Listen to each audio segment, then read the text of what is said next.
اللہ رب العزت کی طرف سے بندے کو توفیق ملتی ہے تو بندہ نیک عمل کرتا ہے۔ اللہ رب العزت ہمارا یہ عمل کرنا اپنی بارگاہ میں قبول فرما کر ہمارے لیے ذریعہ نجات بنائے۔ اللہ رب العزت کا لاکھ لاکھ کروڑ کروڑ شکر، اس کا احسان کہ اللہ رب العزت نے ہمیں انسان اشرف المخلوق بنایا۔ پھر اور زیادہ اللہ کا احسان، اللہ کا فضل، اللہ کا کرم کہ اس نے اپنے پیارے حبیب علیہ الصلاۃ والسلام کی امت میں ہمیں پیدا فرمایا۔ نبی کریم صلی اللہ علیہ وسلم کی امت میں سب سے جو افضل ترین لوگ ہیں، افضل ترین اور بڑا مقام و مرتبہ ہے ان کا، ان میں حضرات صحابہ کرام علیہم رضوان کا مقام و مرتبہ پوری امت میں سب سے زیادہ ہے۔ نبی کریم صلی اللہ علیہ وسلم کے جو اصحاب ہیں، ان کا مقام اور مرتبہ آپ اس چیز سے اندازہ لگا سکتے ہیں کہ ان کے فضائل، ان کی عظمت کو اللہ رب العزت نے اپنی لا ریب کتاب قرآن مجید فرقان حمید کے اندر بیان فرمایا۔ کہیں تو رب تعالیٰ نے ارشاد فرمایا کہ اولئک هم المفلحون، یہ کامیاب لوگ ہیں۔ کہیں ارشاد فرمایا کہ اولئک هم الراشدون، یہ راشد ہیں، ہدایت دینے والے ہیں۔ کہیں ارشاد فرمایا کہ رضی اللہ عنہم ورضوا عنہ، اللہ ان سے راضی ہے اور یہ اللہ سے راضی ہے۔ بہت سارے ان کے فضائل اور پھر احادیث کے اندر بیان کیے گئے کہ نبی کریم صلی اللہ علیہ وسلم کے اصحاب کا مقام اور مرتبہ امت کے اندر سب سے بڑا ہے، سب سے عالی ہے۔ پھر صحابہ کرام علیہم رضوان میں بھی کچھ صحابہ کرام علیہم رضوان کے فضائل، ان کے مناقب اور ان کی عظمت دیگر صحابہ سے جدا ہے، علیحدہ ہے۔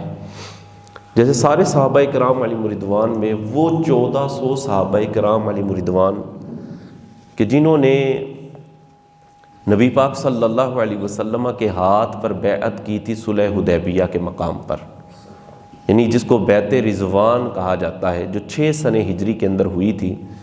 بیعت رضوان کے اندر شریک ہونے والے صحابہ کرام علیہم رضوان بقیہ حضور کے صحابہ سے زیادہ فضیلت کے حامل ہیں۔ ان کا مقام و مرتبہ دیگر صحابہ کرام علیہم رضوان سے زیادہ ہے، اور قرآن مجید فرقان حمید میں اس بیعت کو خود اللہ رب العزت نے ذکر فرمایا، سورہ مائدہ کے اندر بھی اور سورہ فتح کے اندر بھی۔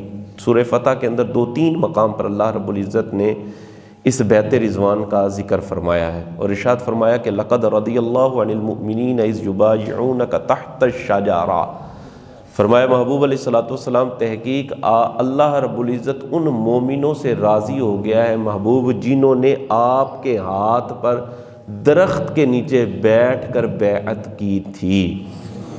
اسی وجہ سے رضیہ کا لفظ استعمال ہوا، اسی وجہ سے اس بیعت کو بیعت رضوان کہا جاتا ہے۔ تو یہ 1400 صحابہ کرام علیہم رضوان کہ جنہوں نے نبی پاک صلی اللہ علیہ وسلم کی بیعت کی تھی، جو بیعت رضوان کے اندر شریک ہوئے تھے، یہ دیگر صحابہ کرام علیہم رضوان سے افضل و اعلیٰ ہے۔ پھر ان 1400 میں سے بھی نبی پاک علیہ الصلوۃ والسلام کے وہ اصحاب کے جو غزوہ بدر کے اندر شریک ہوئے تھے، وہ ان 1400 میں سے بھی وہ صحابہ کرام علیہم رضوان جو ہے وہ افضل و اعلیٰ ہیں جنہوں نے غزوہ بدر کے اندر شرکت کی تھی۔ وہ 313 صحابہ کرام علیہم رضوان کہ جو جنگ بدر کے اندر شریک ہوئے، نبی پاک علیہ الصلوۃ والسلام کے وہ صحابہ کرام علیہم رضوان دیگر صحابہ کرام علیہم رضوان سے زیادہ فضیلت کے حامل ہیں، اور ان کی فضیلت جو ہے وہ حضرات صحابہ کرام علیہم رضوان میں بھی مانی جاتی تھی۔ کبھی صحابہ کرام علیہم رضوان میں کوئی نوک جھونک ہو جاتی، کوئی اختلاف والا مسئلہ بنتا تو پتہ کیا کہتے تھے صحابہ کرام علیہم رضوان کہتے نہ یار، ان سے اختلاف نہ کرو، ان سے بات نہ کرو۔ کیوں؟ کہتے یہ بدری صحابی ہیں، یہ وہ صحابی ہیں کہ جنہوں نے غزوہ بدر کے اندر شرکت کی تھی، اس وجہ سے ان کے ساتھ انہیں اختلاف نہیں کرنا۔ تو نبی پاک علیہ الصلوۃ والسلام کے یہ صحابہ کرام ان 1400 میں سے یہ 313 کی فضیلت زیادہ ہے، ان کا مقام و مرتبہ بڑا ہے۔ پھر ان 313 میں سے وہ نبی پاک صلی اللہ علیہ وسلم کے 10 صحابہ کرام علیہم رضوان کے جن کو نبی پاک صلی اللہ علیہ وسلم نے اپنی ایک حدیث کے اندر ہی دنیا کے اندر جنت کی بشارت عطا فرمائی ہے، جن کو عشرہ مبشرہ صحابہ کہا جاتا ہے۔ یہ عشرہ مبشرہ صحابہ کرام علیہم رضوان یہ بقیہ صحابہ کرام علیہم رضوان سے زیادہ فضیلت اور زیادہ مرتبہ رکھتے ہیں، ان کا مقام و مرتبہ دیگر صحابہ کرام علیہم رضوان سے زیادہ۔ یہ 10 صحابہ کرام، 4 تو خلفائے راشدین حضرت سیدنا ابوبکر صدیق رضی اللہ تعالیٰ عنہ، حضرت عمر رضی اللہ تعالیٰ عنہ، حضرت عثمان، حضرت علی رضی اللہ عنہ، اور پھر 6 مزید جن میں حضرت سعد بن ابی وقاص رضی اللہ تعالیٰ عنہ، حضرت سعید بن زید رضی اللہ تعالیٰ عنہ، حضرت زبیر بن عوام رضی اللہ تعالیٰ عنہ، حضرت طلحہ رضی اللہ تعالیٰ عنہ، حضرت عبد الرحمن بن عوف رضی اللہ تعالیٰ عنہ، حضرت ابو عبیدہ بن جراح رضی اللہ تعالیٰ عنہ۔ یہ 10 صحابہ کرام علیہم رضوان ہیں کہ جن کو عشرہ مبشرہ کہا جاتا ہے، کہ نبی کریم صلی اللہ علیہ وآلہ وسلم نے اپنی ایک حدیث کے اندر نام لے لے کر فرمایا ابو بکر فی الجنہ، عمر فی الجنہ، عثمان فی الجنہ، علی فی الجنہ، اس طرح نام لے لے کر نبی کریم صلی اللہ علیہ وسلم نے ان کو دنیا کے اندر جنت کی بشارت عطا فرمائی۔ اچھا، پھر ان 10 میں سے نبی پاک علیہ الصلوۃ والسلام کے 4 یار، جن کو خلفائے راشد کہا جاتا ہے، خلفائے اربع کہا جاتا ہے، یہ بقیہ سارے صحابہ کرام علیہم رضوان، ان 10 میں سے بھی یہ 4 جو ہے وہ ان کا مقام و مرتبہ سارے صحابہ کرام علیہم رضوان میں سب سے زیادہ ہے۔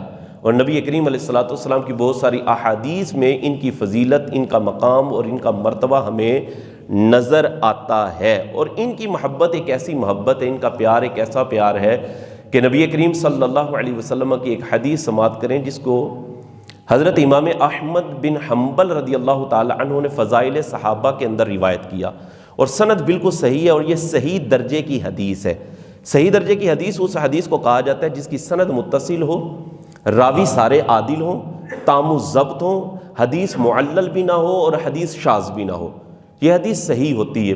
حدیث کے مرتبے ہوتے ہیں، پھر صحیح لذاتی، صحیح لغیری، حسن لذاتی، حسن لغیری، پھر اس کے بعد دیگر جو ہے وہ نیچے پھر ضعیف حدیث آ جاتی ہے، دیگر مقام و مرتبہ جو ہے وہ حدیث کا بیان کیا جاتا ہے۔ یہ جو حدیث آپ کے سامنے میں بیان کرنے لگا ہوں، حدیث کی سند سماعت کریں، سارے کے سارے راوی عادل ہیں، تام الضبط ہیں، حدیث معلل بھی نہیں ہے، حدیث شاذ بھی نہیں ہے، اور اس کی سند بھی متصل ہے۔ سند کہتے ہیں کڑی کو، میں بیان کرتا ہوں۔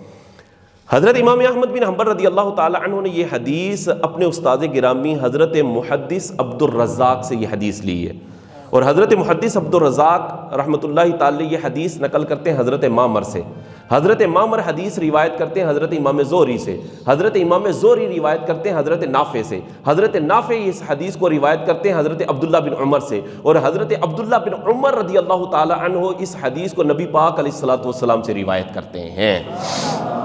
سند جناب آپ کے سامنے میں نے پڑھی ہے، بالکل صحیح درجے کی، صحیح لذاتی ہی یہ حدیث ہے، سارے کے سارے راوی عادل، تام الضبط، حدیث معلل بھی نہیں ہے، حدیث شاذ بھی نہیں ہے، اور سند بھی متصل ہے۔ حدیث کیا ہے سنیے گا، حدیث یہ نبی پاک صلی اللہ علیہ وسلم نے ارشاد فرمایا ان اللہ فرض علیکم حب ابی بکر وعمر وعثمان وعلی کما فرضکم، جیسا کہ نبی پاک علیہ الصلوۃ والسلام بیان کرتے ہیں، آپ فرماتے ہیں ان اللہ فرض علیکم حب ابی بکر وعمر وعثمان وعلی، حضور ارشاد فرما رہے ہیں کہ اللہ تبارک و تعالیٰ نے تم پر ابو بکر کی، عمر کی، عثمان کی اور علی کی محبت کو اللہ نے تم پر فرض کر دیا ہے۔ کما فرضکم علیکم الصلاۃ والصوم والزکاۃ والحج، جیسا کہ اللہ رب العزت نے تمہارے اوپر نماز، روزہ، حج اور زکوٰۃ کو فرض کیا ہے نا، ایسے ہی اللہ تبارک و تعالیٰ نے ان میرے 4 یاروں کی محبت کو تم پر فرض کر دیا، میرے 4 یاروں کی محبت، اور فرمایا سن لینا فمن ابغضہم، جس نے میرے ان 4 یاروں سے بغض رکھا، میرے 4 یاروں سے بغض رکھا، فرمایا فمن ابغضہم لا صلاۃ ولا زکاۃ ولا صوم ولا حج، فرمایا جس نے میرے ان 4 یاروں سے بغض رکھا، یاد رکھنا اللہ نہ اس کی نماز قبول کرے گا، نہ روزہ قبول کرے گا، نہ زکوٰۃ قبول کرے گا، نہ اس کا حج قبول کرے گا۔ فرمایا وَأَدْخَلَهُ اللَّهُ النَّارَ، اللہ ایسے شخص کو جہنم کے اندر داخل فرمائے گا۔ اللہ اکبر، جن کے دلوں کے اندر نبی پاک علیہ الصلوۃ والسلام کے 4 یاروں سے اگر بغض ہوا نا، اگر بغض ہوا تو یاد رکھنا انجام بڑا ڈڈ ہے، انجام بڑا سخت ہے۔ فرمایا کوئی نماز نہیں، کوئی روزہ نہیں، کوئی حج نہیں اس کا، کوئی اس بندے کی زکوٰۃ ادا نہیں ہوگی کہ جس نے میرے ان چاروں یاروں سے بغض رکھا ہے۔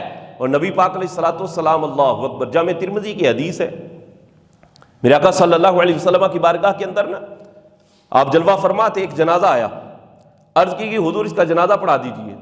حضور نبی رحمت صلی اللہ علیہ وسلم گئے نہ، دیکھا، کپڑا ہٹایا اور ارشاد فرمایا اس کا جنازہ نہیں ہم پڑھائیں گے، اس کا جنازہ نہیں پڑھائیں گے۔ عرض کی کہ یا رسول اللہ صلی اللہ علیہ وسلم آپ تو ویسے جنازہ پڑھاتے ہیں، آپ اس کا جنازہ کیوں نہیں پڑھائیں گے؟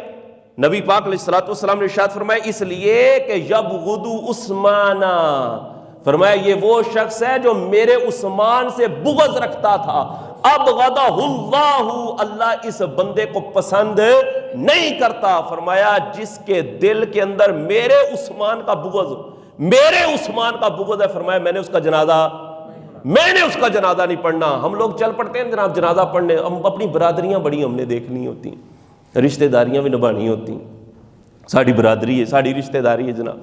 ہم نے یہ نہیں دیکھنا کہ بندے کا عقیدہ کیسا ہے، بندے کا نظریہ کیسا ہے، کہیں وہ گستاخ صحابہ تو نہیں تھا، گستاخ اہل بیت تو نہیں تھا، نبی پاک علیہ الصلوۃ والسلام کی عظمت کا منکر تو نہیں تھا جی۔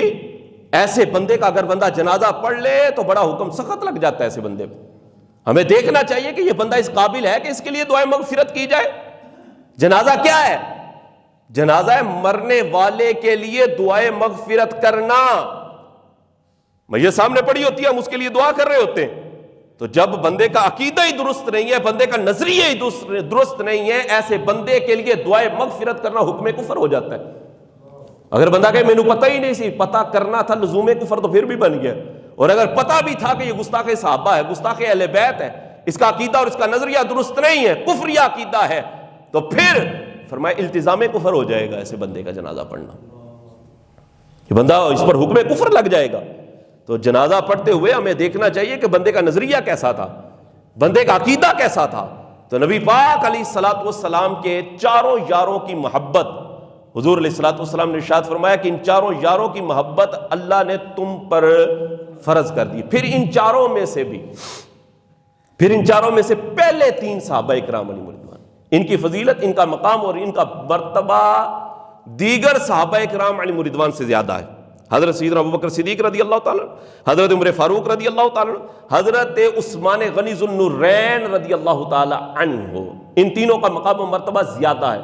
حضور نبی رحمت صلی اللہ علیہ وسلم احد پہاڑ پر چڑھے نا، اور حضور علیہ الصلوۃ والسلام کے ساتھ یہ تینوں تھے۔ احد پہاڑ پر نبی پاک علیہ الصلوۃ والسلام چڑھے تو احد جھومنے لگ گیا، احد پہاڑ جھومنے لگا۔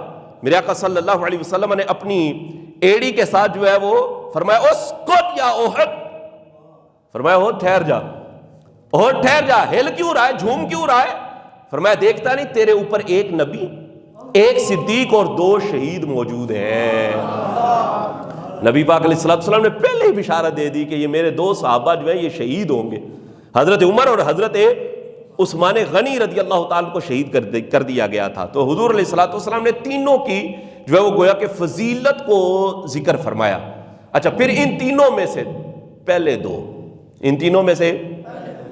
دو، ان دونوں کی محبت اور ان کا مقام اور ان کا مرتبہ، ان کی عظمت سارے بقیہ صحابہ کرام علیہ رضوان میں سب سے زیادہ ہے۔ ان دو کی عظمت حضرت سیدنا عمر اور حضرت سیدنا ابوبکر صدیق رضی اللہ تعالیٰ عنہ، ان کو کہا جاتا ہے شیخین۔ کیا کہا جاتا ہے؟ صحابہ کرام علیہ رضوان میں جب ان کا ذکر کیا جاتا ہے ان کو کہا جاتا ہے شیخین۔ اور حضرت امام اعظم ابو حنیفہ رحمۃ اللہ تعالی فرماتے تھے، آپ فرماتے من علامات اہل السنت والجماعہ تفضیل الشیخین وحب الختنین۔ امام اعظم ابو حنیفہ رحمۃ اللہ علیہ فرماتے تھے اہل سنت و جماعت کی نشانی، اہل سنت و جماعت کی من علامات اہل سنت والجماعہ، فرمایا اہل سنت والجماعت کی نشانی یہ تفضیل الشیخین، یہ شیخین کو فضیلت دیتے ہیں، یعنی حضرت ابوبکر صدیق اور حضرت عمر کو بقیہ سارے صحابہ کرام علیہ رضوان میں فضیلت دیتے ہیں، وحب الختنین، اور حضور کے دونوں دامادوں سے محبت کرتے ہیں۔ اور اہل سنت و جماعت کا یہ نظریہ ہے کہ یہ شیخین کی فضیلت، حضرت سیدنا ابوبکر صدیق اور حضرت عمر فاروق رضی اللہ تعالی عنہ، ان کی فضیلت سارے صحابہ کرام علیہ رضوان میں سب سے زیادہ ہے. اور یہ اہل سنت و جماعت کی نشانی اور علامت. میں اہل سنت کی بات کر رہا ہوں، کسی پھرلو بندے کی بات نہیں ہے. نہ اگر وہ تھوڑا سائڈ پر بھی ہوتا ہے نا تو مار دے سائڈ. وہ اہل سنت میں ہے ہی نہیں ہے. وہ بندہ اہل سنت میں نہیں ہے کہ جو شیخین پر کسی کو فضیلت دیتا ہے. وہ بندہ اہل سنت میں نہیں ہے. اور مولا علی کی ضرب سے بچنے کی کوشش کرے وہ. مولا علی فرماتے ہیں میں درے مارنے نا، درے سننے دارے قطنی کی روایت ہے. اور علامہ ابن عساکر نے اس کو روایت کیا. بہت سارے محدث، درجنوں محدثین نے یہ حدیث کو نقل کیا ہے. اور اعلیٰ حضرت امام محمد رضا خان علیہ رحمت الرحمن نے فتاوی رضویہ کی 28ویں جلد کے اندر میرا امام نقل کرتا ہے. اللہ اکبر. روایت کیا ہے؟ مولا علی فرماتے ہیں لا اجد احدا فضلنی علی ابی بکر و عمر الا جلدت حد المفتری. فرمایا میں سن لیا نا. ہائے مولا علی کا نام لینے والے لوگ بعض بڑا کہتے ہیں اسی جناب بڑا مولا علی نو مننے. میں پھر مولا علی دے دریا تو بھی بچن دی کوشش کر ہے. تجھے بڑی فکر ہے نا. اور یہ دیکھ مسئلہ تفضیل کے اندر مولا علی کا نظریہ کیا ہے. ظالم آدمی دیکھ تو صحیح، تو اپنے آپ کو پیر کہتا ہے. میں تو تجھے جتی کے قابل نہیں سمجھتا، تو اپنے آپ کو پیر سمجھا بیٹھا ہے. اور کہتا ہے معاذ اللہ صحابہ کرام علیہ رضوان نے تاندلی کر دی تھی. اور کن کے بارے میں باتیں کرنے لگ گیا؟ اپنے ایمان کی فکر کر. تو اپنے آپ کو پیر کہہ رہے، اپنے ایمان کی فکر کر، اپنے ایمان کی فکر کر. اور سوچ کن کے بارے میں کہہ رہے کہ وہ تاندلی کر گئے تھے. معاذ اللہ کن کے بارے میں بات کر رہا ہے؟ بکواس کرتا ہے.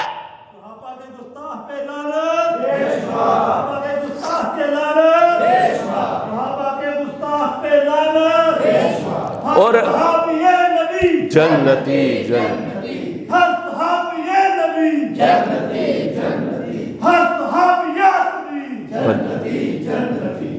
اور ہمیں بھی تھوڑا سا نا اپنی آنکھیں کھولنی چاہیے کہ ایسا بندہ اہل سنت میں ہے بھی ہے کہ نہیں. ہم جناب اس کو سٹیج پہ بٹھا دیتے ہیں، ہم اس کو مسند صدارت پر بٹھا دیتے ہیں، ہم جناب اس کے لیے بڑا پروٹوکول دے دیتے ہیں. اور دیکھو تو صحیح یہ بندہ سنی بھی ہے کہ نہیں ہے. امام اعظم ابو حنیفہ رحمۃ اللہ تعالی کا عقیدہ اور نظریہ سنے. اور شرح قائد نصفی علامہ سعد الدین تفتازانی رحمۃ اللہ تعالی علیہ نے شرح قائد کے اندر جو بیان کیا وہ سنے. اہل سنت کا نظریہ کیا ہے، اہل سنت کا عقیدہ کیا ہے. فرمایا من علامات اہل سنت والجماعت تفضیل الشیخین. اہل سنت کا نظریہ یہ ہے کہ اہل سنت جو ہے وہ شیخین کو سارے صحابہ میں فضیلت والا مانتے ہیں. سارے صحابہ اکرام علیہ رضوان میں جن کی سب سے زیادہ فضیلت ہے ان کا نام حضرت ابوبکر اور حضرت. اور مولا علی نے مسئلہ تفضیل میں کیا فرمایا ہے؟ مولا علی نے مولا علی رضی اللہ تعالیٰ سنن دار قطنی کا حوالہ میں نے آپ کے سامنے رکھا ہے. علامہ ابن عساکر نے تاریخ دمشق کے اندر اس کو بیان کیا. فتاوی رضویہ میں غایت التحقیق فی امامت علی والصدیق. اعلیٰ حضرت رحمۃ اللہ علیہ نے بھی اس روایت کو بیان کیا.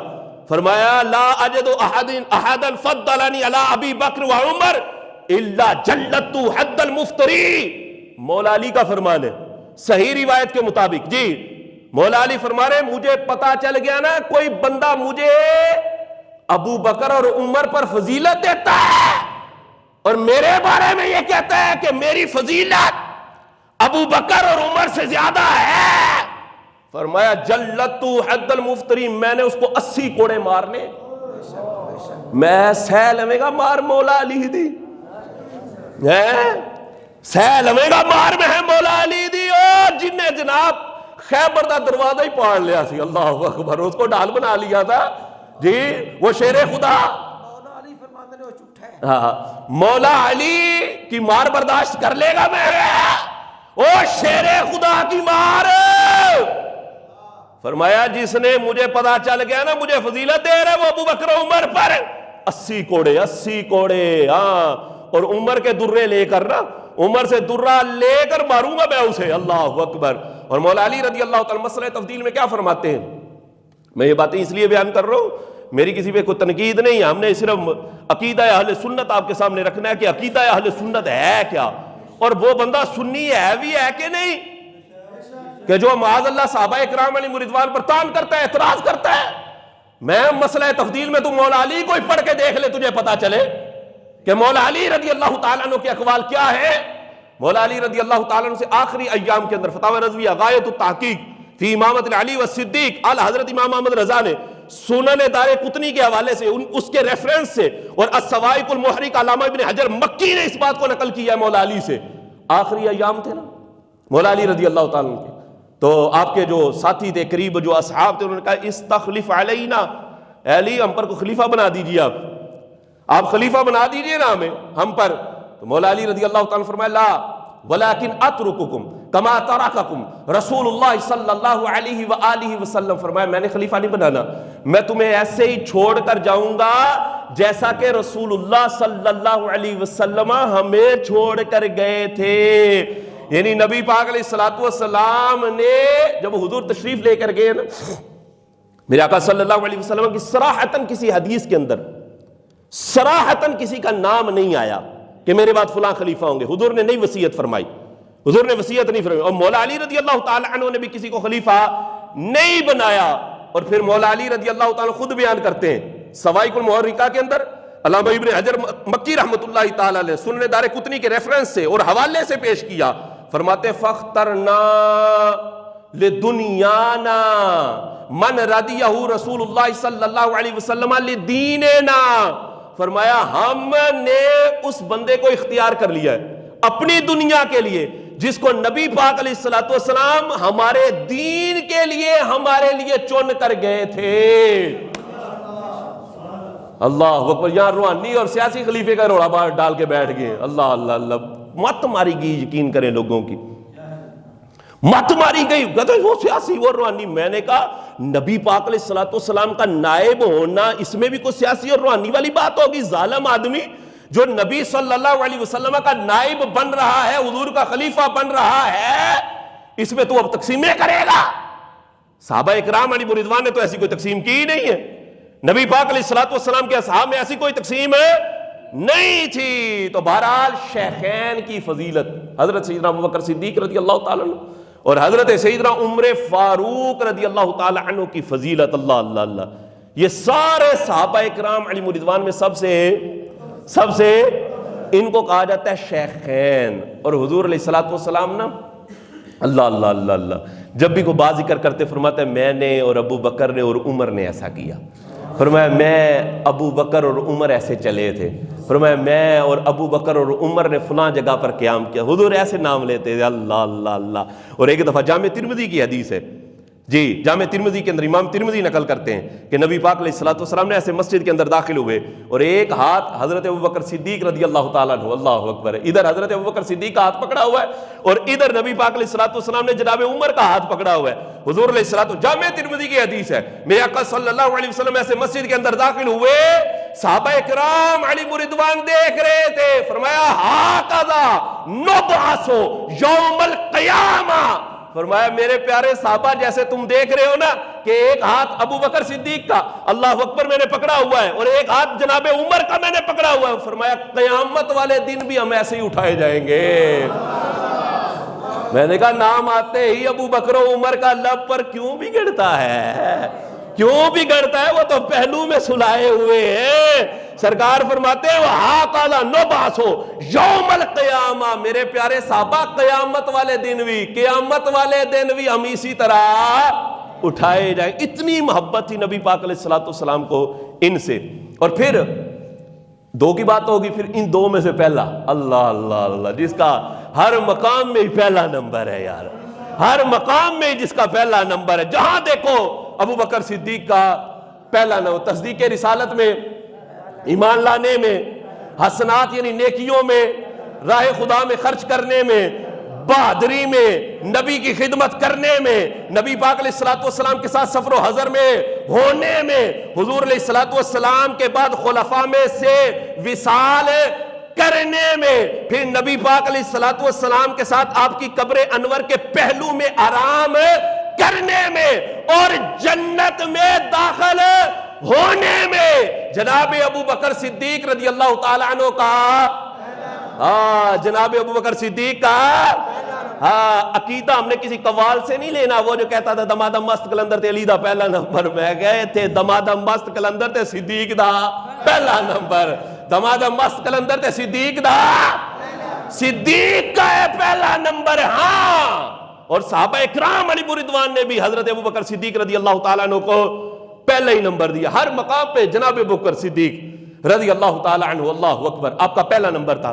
حضور نبی رحمت صلی اللہ علیہ وسلم کو ان سے نا بڑی محبت، بڑا پیار، اور حضور چاہتے بھی یہ تھے، حضور چاہتے بھی یہ تھے کہ میرے بعد جس کا پہلا نمبر ہے نا، یعنی میرے خلفاء میں جو پہلے نمبر پر جس کی فضیلت سب سے زیادہ ہے، حضور چاہتے یہ تھے وہ ابو بکر صدیق ہو. وہ ابو بکر ہے.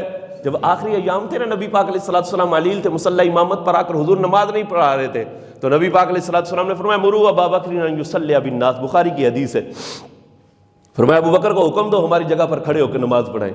ازواج پاک آئی، صحابہ بھی آئے، عرض کی حضور جو ابو بکر صدیق ہے نا رقیق القلب ہیں، آپ کی جگہ پر کھڑے ہو کے نماز نہیں پڑھا سکتے. خود حضرت عائشہ صدیقہ رضی اللہ تعالیٰ عنہ آئی اور عرض کی یا رسول اللہ صلی اللہ علیہ وسلم، میرے والد گرامی رقیق القلب ہے، دل بڑا نرم ہے، آپ کی جگہ پر کھڑے ہو کے نماز نہیں پڑھا پائیں گے، آپ عمر کو حکم دے دیں. حضور آپ کسی اور کو حکم دے دیں. میرے آقا صلی اللہ علیہ وسلم نے ارشاد فرمایا کیا کہہ رہی ہو؟ فرمایا کیا کہہ رہی ہو؟ اللہ راضی نہیں ہوتا کہ میرے مصلی پر میرے بعد ابو بکر کے علاوہ کوئی اور کھڑا ہو جائے. اللہ اکبر. فرمایا میرے مصلی پر میرے بعد رب راضی اسی بات پر ہے کہ میرے بعد میرے مصلی پر اگر کوئی کھڑا ہو کر لوگوں کو نماز پڑھائے وہ ابو بکر ہے، وہ ابو بکر ہے.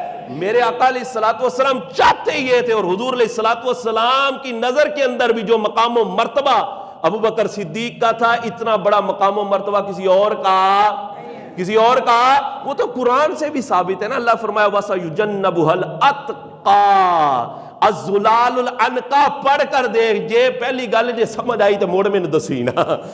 فتاوی رضویہ سمجھنا کوئی عام بات ہے جی. الزلال العنقا میں نے کہا پڑھ کے دیکھ.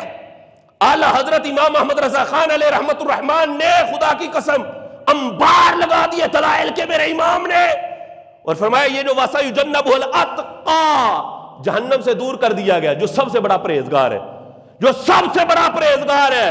امام محمد رضا لکھتے ہیں کہ مفسرین کا اجماع ہے، مفسرین کا اتفاق ہے اس بات پر کہ اتقا سے مراد جناب سیدنا صدیق اکبر رضی اللہ تعالیٰ عنہ، جناب ابو بکر صدیق رضی اللہ تعالیٰ عنہ. اور اللہ قرآن میں فرماتا ہے ان اکرمکم عند اللہ اتقاکم، اللہ کے نزدیک سب سے زیادہ عزت والا، جس کا مقام سب سے زیادہ ہے، فرمایا وہ ہوگا جو تم میں سے زیادہ اللہ سے ڈرنے والا ہوگا. اور زیادہ ڈرنے والا کون ہے؟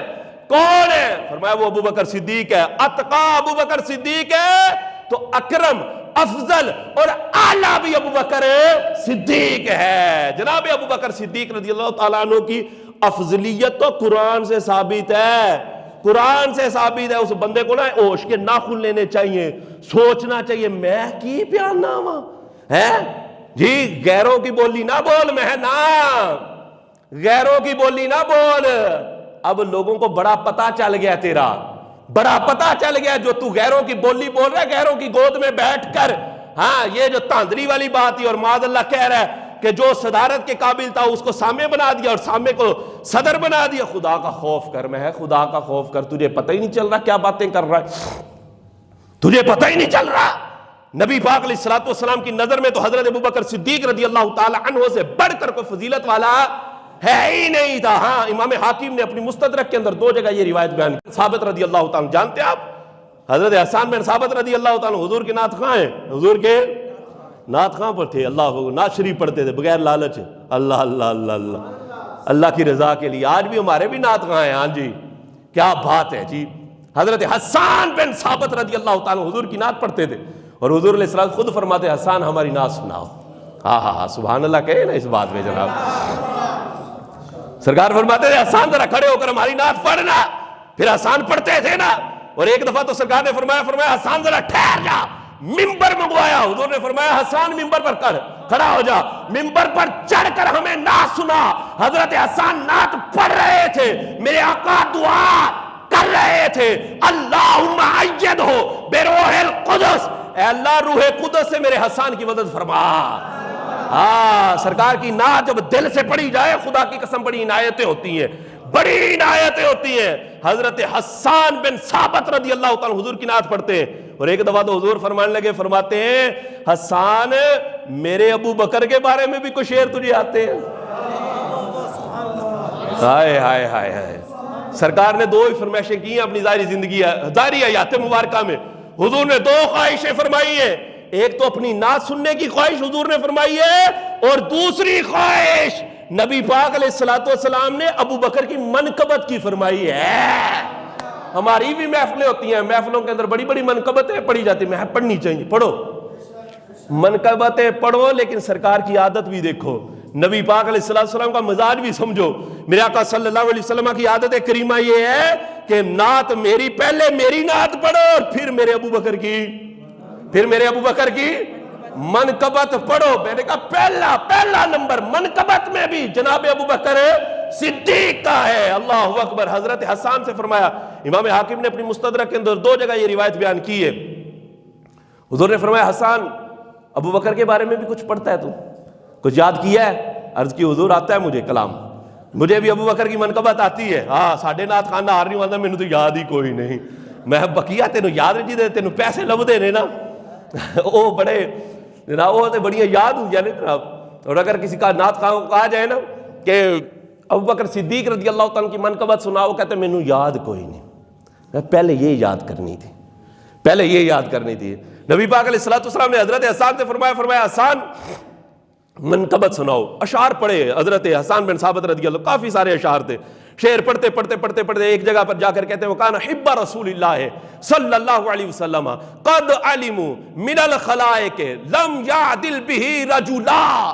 کہتے ہیں کہ یہ وہ شخص ہیں، جناب ابو بکر صدیق فرماتے ہیں، جو رسول اللہ کے محبوب ہیں. حِبَّ رسول اللہ صلی اللہ علیہ وآلہ وسلم. ابو بکر صدیق کون ہے؟ فرماتے ہیں یہ سرکار کے محبوب ہیں. وَقَدْ عَلِمُوا مِنَ الْخَلَائِقِ، مخلوق جانتی ہے کہ لم یعدل بہ رجلا، کہ ان کے برابر میں اور ان کے ہم پلہ اور ان کی فضیلت میں ان کے برابر کا سرکار کسی کو بھی نہیں جانتے. سرکار کی نظر میں سب سے زیادہ جس کی فضیلت ہے، یہ کون کہہ رہا ہے؟ حضرت حسان بن ثابت کہہ رہے کہ لم یعدل بہ رجلا، کہ دمادم مست کلندر تے صدیق دا پہلا نمبر ہے. یہ حسان بن ثابت کی جو منقبت تھی نا، اس کا ترجمہ سمجھ لو کہ یہی ہے کہ دمادم مست کلندر تے صدیق دا پہلا نمبر ہے. حضرت حسان یہ منقبت پڑھ رہے تھے، امام حاکم نے روایت بیان کی، فتبسم رسول اللہ صلی اللہ علیہ وسلم، اور حضور بیٹھ کر مسکرا رہے تھے. حضور بیٹھ کر مسکرا رہے تھے. حضرت سیدنا ابو بکر صدیق رضی اللہ تعالیٰ کی افضلیت پر اتنے دلائل ہیں. اور دیکھیں پھر اہل سنت و جماعت کا یہ اجماعی مسئلہ ہے. میں اہل سنت کی بات بار بار کرتا ہوں کہ اہل سنت کا اجماعی مسئلہ ہے. کوئی جناب ارل پھرل کا، کوئی ادھر ادھر کا جناب ٹپ ٹپیے والا، اور غیروں کے ہاں بھی منہ مار لیا ہے، ادھر آیا تو ادھر بھی باق ہو، پیسے ہی لینے نہ کو جو ادھروں لے لے کو جو ادھر بولتے دے دیں انہیں جی، وہ ادھر جا کے زیادہ مل جاتے ہیں ان لوگوں کو پیسے. اس کی بات نہیں میں کر رہا، میں اہل سنت و جماعت کی بات کر رہا ہوں کہ اہل سنت و جماعت کا یہ اجماعی مسئلہ ہے کہ افضل البشر بعد الانبیاء بالتحقیق، کہ انسانوں میں انبیاء کے بعد سب سے زیادہ جن کی فضیلت ہے وہ حضرت سیدنا ابو بکر صدیق رضی. آخری بات کیونکہ ٹائم بھی کافی ہو رہا ہے، حضرت سیدنا ابو بکر صدیق رضی اللہ تعالیٰ ہجرت والا واقعہ، اللہ کیا محبت تھی جناب ابو بکر صدیق کی حضور علیہ السلام سے. ہجرت میں نا بخاری شریف کے اندر امام بخاری نے پہلی جلد کے بالکل اینڈ پر جا کر نا، یہ پہلے جو بخاری چھپتی تھی نا، جیسے قدیمی کتب خانہ وغیرہ نے چھاپی ہے، تو یہ 2 جلدوں میں بخاری تھی اور اتنا بڑا اس کا سائز ہے جی. پہلی جلد کے بالکل آخر میں جا کر امام بخاری رحمۃ اللہ علیہ نے ہجرت کا باب باندھا ہے، اور اس میں تقریباً 2-2.5 صفحے جو ہے وہ یہ حدیث بیان کی ہے امام بخاری نے جی. کیا واقعہ کیا ہے؟ کہتے ہیں کہ جب نبی پاک علیہ السلام نے ہجرت فرمانی تھی نا، تو ہجرت سے چند دن پہلے ہی نبی پاک علیہ السلام حضرت سیدنا ابو بکر صدیق کے گھر صبح بھی آتے تھے اور شام کو بھی آتے تھے. ہائے ہائے، آپ کو لگتا ہے سمجھ ہی نہیں آئی؟ صبح بھی آتے تھے اور شام کو بھی آتے تھے. دیکھیں حضور کو دعوت دینا اور بلانا یہ اور ہے جی، اور حضور کا خود آنا اور ہے، اور پھر کبھی کبھی آنا اور ہے، اور پھر روز آنا اور ہے، اور پھر صبح بھی آنا اور شام کو بھی آنا اور ہے. حضرت سیدنا ابو بکر صدیق کے گھر حضور صبح بھی آتے شام کو بھی آتے. ایک دن حضور تشریف لائے، فرمایا ابو بکر آج رات ہمیں حکم ہجرت ہے، آج جانا ہے، ہم نے مکہ شریف چھوڑنا ہے، مدینہ شریف جانا ہے. فرمایا حکم ہجرت ہو گیا ہے. تو حضرت سیدنا ابوبکر صدیق عرض کرتے ہیں حضور میرا بھی دل کر رہا ہے میں بھی آپ کے ساتھ جاؤں، میں بھی آپ کے ساتھ جاؤں۔ تو سرکار فرمانے لگے، فرماتے ہیں ابو بکر اللہ کی طرف سے بھی حکم یہی ہے کہ ابو بکر کو بھی ساتھ لے کر جانا ہے، ابو بکر کو بھی ساتھ لے کر جانا ہے۔ فرمایا تو نے ہمارے ساتھ جانا ہے۔ اور سیدنا ابو بکر صدیق کہتے ہیں حضور میں نے 3 مہینے نہ پہلے، بخاری کے اندر روایت موجود، فرماتے ہیں میں نے 3 مہینے پہلے حضور میں نے 2 ڈاچیاں خرید لی تھی، 2 اونٹنیاں خرید لی تھی، اور میں ان کی بڑی خدمت کر رہا تھا حضور، ایک آپ کے لیے اور ایک اپنے لیے۔ اللہ اکبر۔ ذات رات تیار ہوا۔ قصہ مختصر یہ، نبی پاک علیہ الصلوۃ والسلام کے ساتھ حضرت ابوبکر صدیق رضی اللہ تعالیٰ عنہ روانہ ہوئے، پوری رات کا سفر ہوا۔ اگلا جب دن آیا نا، اب تھکاوٹ بھی تھی، حضرت ابوبکر صدیق رضی اللہ تعالیٰ نے دیکھا کوئی جگہ ملے، گرمی کی بھی شدت ہے، کوئی سایہ دار جگہ ملے نا تو وہاں کچھ دیر آرام کر لیا جائے، میرے آقا آرام کر لیں۔ حضرت سیدنا ابوبکر صدیق دیکھتے ہیں کہ ایک بہت بڑا پہاڑ ہے، ٹیلا ہے، اور اس پہاڑ کا سایہ نیچے زمین پر پڑ رہا ہے، زمین ہلکی ہلکی سی گلی ہے اور اوپر سے سایہ بھی پڑ رہا ہے۔ حضرت ابوبکر صدیق نے عرض کی حضور آپ اس جگہ تھوڑا سا آرام کر لیں، کچھ گرمی کی بھی شدت ہے، سفر کی تھکاوٹ بھی ہے۔ حضور علیہ الصلوۃ والسلام کے لیے نا حضرت ابوبکر صدیق نے ایسے چادر بچھا دی، چادر بچھا دی، حضور ایسے جلوہ فرما ہوئے، حضور بیٹھے تو عرض کرتے ہیں حضور میرا دل کر رہا ہے آپ کو کہیں سے ٹھنڈا دودھ لا کر پلاؤں، ہائے ہائے میرا دل کر رہا ہے حضور میں آپ کو ٹھنڈا دودھ کہیں سے لا کر پلاؤں۔ حضرت ابوبکر صدیق رضی اللہ تعالیٰ ایسے تھوڑا سا آگے پیچھے ہوئے، چلے پھرے تو ایک چرواہا نظر آیا، بکریاں چرا رہا تھا، اس کو فرمایا کوئی بکری ہے تیرے پاس ایسی جو دودھ دینے والی ہو، جو دودھ دیتی ہو، ایسی کوئی بکری ہے؟ اس نے کہا ہاں ہے۔ کہنے لگے دودھ مل جائے گا؟ کہنے لگا مل جائے گا، دودھ مل جائے گا۔ کہتے ہیں چاہیے آپ کو؟ آپ نے فرمایا ہاں چاہیے۔ وہ دھونے لگا نا دودھ، بکری کا دودھ نکالنے لگا نا، تو آپ نے فرمایا ذرا ٹھہر جا، اپنے ہاتھ صاف کر، ہائے ہائے پہلے اپنے ہاتھ صاف کر پھر بکری کے تھن صاف کر۔ اللہ اکبر۔ حضرت ابوبکر صدیق رضی اللہ تعالی عنہ کی نزاکتیں تو دیکھیں، نفیس نبی کے لیے نفاستیں، اللہ اکبر۔ ابوبکر صدیق رضی اللہ تعالی خدا کی قسم غلامی کرنا جانتے ہیں اور غلامی کا حق ادا کرنا بھی جانتے ہیں۔ فرمایا ذرا ٹھہر جا، ہاتھ صاف کر، پھر بکری کے تھن صاف کر، میں نے تو نبی پاک علیہ الصلوۃ والسلام کے لیے دودھ لے کر جانا ہے، نفیس نبی کے لیے۔ اللہ اکبر۔ ابو بکر کی نزاکتیں دیکھیں، غلامی کا حق ادا کر رہے ہیں ابو بکر صدیق۔ دودھ دھو لیا گیا، جب دودھ دھونے لگے نا فرمایا پھر ٹھہر جا، پھر ٹھہر جا۔ برتن کے اوپر نا آپ نے کپڑا رکھا جسے کہتے ہیں پوننا، دودھ کو پون لیا بالکل صاف شفاف ہو جائے۔ اللہ اکبر۔ دودھ دھو لیا گیا۔ حضرت سیدنا ابوبکر صدیق رضی اللہ تعالی عنہ نے نا پانی میں رکھ کر اس دودھ کو ٹھنڈا کیا۔ دودھ کو ٹھنڈا کرنے کے بعد نا برتن میں لے کر حضور کی بارگاہ میں ایسے پیش کیا نا، حضور کی بارگاہ میں پیش کیا۔ میرے آقا علیہ الصلوۃ والسلام ایسے نوش فرما رہے ہیں، نوش فرماتے جا رہے ہیں۔ بخاری کے الفاظ ہے، حضور نے دودھ کو نوش فرمایا۔ ابوبکر صدیق کہتے ہیں حتی ردیتو، دودھ حضور نے پیا اور راضی میں ہو گیا۔ ہائے ہائے، یہ ہیں محبتیں۔ اور اس کا ترجمہ اگر میں یوں کروں نا حتی ردیتو کا، کہ دودھ تو حضور نے پیا اور ابوبکر صدیق کہتے ہیں رج میں گیا۔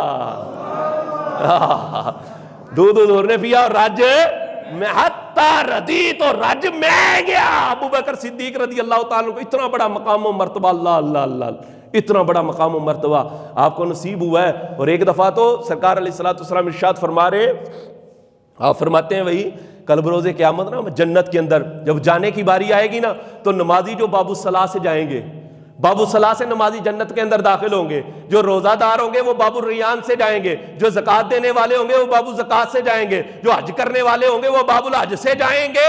ہر ایک بندہ جو ہے وہ اپنے اپنے دروازے سے داخل ہو کر جنت میں جائے گا۔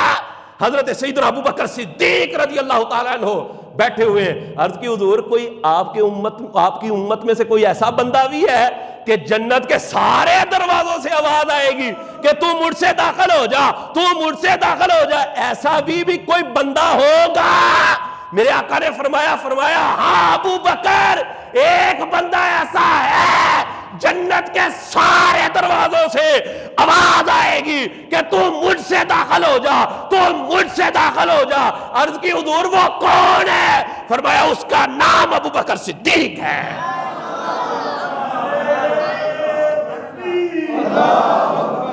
اللہ اکبر۔ ابو بکر، ابو بکر، ابو بکر، ابو بکر، ابو بکر، حضرت سیدنا ابو بکر صدیق رضی اللہ تعالیٰ عنہ، اللہ اکبر، جنت کے سارے دروازوں سے آواز آئے گی ابو بکر مجھ سے داخل ہو، ابو بکر مجھ سے داخل ہو. اور جناب عمر جو ہے وہ کہتے رہے، عرض کرتے تھے ابو بکر صدیق وہ غار والی نیکی مجھے دے دے اور ساری میری نیکیاں لے لے. وہ ابو بکر کی وہ ایک غار والی نیکی. جب حضرت عائشہ صدیقہ رضی اللہ تعالی عنہا نے حضور کی بارگاہ میں عرض کی، حضور آپ کے صحابہ میں سے، آپ کی امت میں سے کوئی بندہ ایسا بھی ہے کہ جتنے یہ آسمان پر ستارے ہیں، آسمان کے ستاروں کی مانند جتنے آسمان کے یہ ستارے ہیں، اتنی بھی نیکیاں کسی کی ہیں؟ اتنی بھی نیکیاں کسی کی ہیں؟ میرے آقا نے فرمایا ہاں میرے عمر کی اتنی نیکی ہیں. فرمایا میرے عمر کی اتنی نیکی ہیں. عرض کی حضور میرے جو ابا جان ہیں ان کی، میرے ابا جان ہیں ان کی. فرمایا ان کی تو وہ غار والی نیکی ساری نیکیوں پر بھاری ہے. وہ غار والی نیکی جناب ابو بکر صدیق رضی اللہ تعالیٰ تو دمادم مست کلندر تے صدیق دا پہلا نمبر خدا کی قسم ہر مقام میں. اور جناب عمر نے جب جناب وہ اللہ کی راہ میں خیرات کرنے کی باری آئی نا، ٹھیک، اور حضرت عمر کیا کہہ رہے تھے؟ آج میرا نمبر پہلا ہو جائے گا، آج میرا نمبر پہلا ہو جائے گا. ادھا سامان لے کر آئے تھے، جناب ابو بکر صدیق آئے، دیکھا سارا سامان ہی ابو بکر نے گھر کا اکٹھا کر کے حضور کے قدموں پہ ڈھیر کر دیا. عمر بھی کھڑے ہو کر کہہ رہے تھے کہ میں کبھی ابو بکر سے آگے نہیں بڑھ سکتا. اور عمر بھی کہہ رہے تھے کہ دمادم مست کلندر تے صدیق دا پہلا نمبر. میں نے کہا اہل سنت و جماعت کا نظریہ رکھ. ہاں یہ ہے اہل سنت و جماعت کا اجماعی مسئلہ. اہل سنت تفضیلیوں کی بات نہیں ہے، روافض کی بات نہیں نا. وہ اہل سنت میں ہے ہی نہیں. وہ بندہ اہل سنت میں نہیں ہے. وہ چاہے اپنے آپ کو پیر کہلاتا پھرے، چاہے وہ اپنے آپ کو پیر کہلاتا پھرے، اس پر تو پیر کی پہلی شرط ہی جو ہے وہ صادق نہیں آ رہی. پیر کی پہلی شرط ہی اعلیٰ حضرت امام محمد رضا خان علیہ رحمت الرحمن نے بیان کیا. اعلیٰ حضرت رحمت اللہ تعالی بیان کرتے ہیں کہ پیر کی جو شرطیں نا، پیر کی شرطیں، فرمایا ان میں پہلی شرط یہ ہے پیر ہو سکتا ہے جس کا عقیدہ ٹھیک ہو. اور جو صحیح العقیدہ اہل سنت ہے وہ پیر بننے کے قابل اور پیر بننے کے لائق ہے. اور جس کا عقیدہ ہی ٹھیک نہیں ہے وہ پیر ہے کہ نہیں؟ پیر ہے، پیر نہیں ہے نا. تسی بول دے کوئی ڈر گئے ہو لگتا ہے جی. وہ پیر نہیں، وہ پیڑ ہے، پیڑ. پہلی شرط ہی صادق نہیں آ رہی. بقیہ شرطوں میں تو بعد میں کلام کریں گے. وہ فاسق مولن بھی ہے، آپ بھی جانتے ہیں وہ فاسق ہے، اور مولن بھی ہے، سارے لوگ ہی جانتے ہیں. تو بچو ایسے لوگوں سے، خدا کی قسم بچو ایسے لوگ. اپنے آپ کو بچاؤ.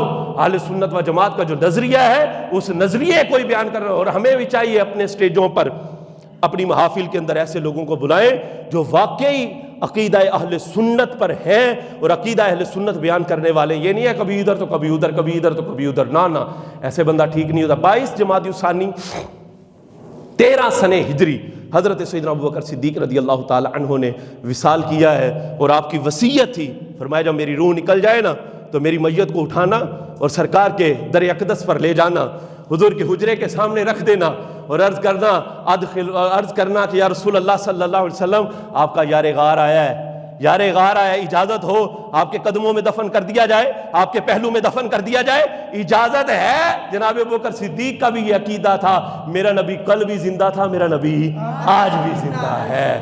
اور پھر حضرت ابو بکر صدیق رضی اللہ تعالیٰ کی میت لے کر جب حضور کے حجرے کے سامنے رکھی گئی نا اور عرض کی کہ حضور آپ کا یار غار آیا ہے، حضور آپ کا یار غار اجازت ہو پہلو میں دفن کر دیا جائے. روضہ پاک سے آواز آئی تھی ادخل الحبیب الی الحبیب. فرمایا دیکھتے کیا ہو یار کو یار کے ساتھ ملا دو.